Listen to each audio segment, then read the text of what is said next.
الحمدللہ رمضان شریف شروع ہو گیا ہے۔ اس کی تیاری کے لیے ضروری ہے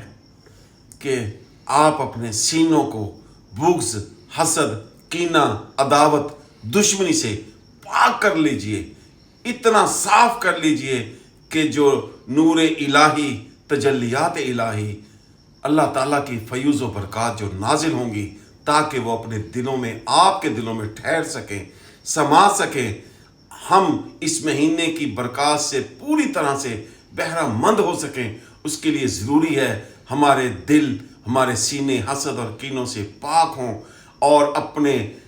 دشمنوں کو معاف فرما دیجئے۔ جن لوگوں نے آپ سے زیادتی کی ہے ان کو اللہ رب العزت کی رضا کی خاطر معاف فرما دیجئے۔ تمام اہل اسلام کو، تمام بہن بھائیوں کو رمضان شریف کی بہت بہت مبارک ہو، اور اللہ رب العزت سے ہم سب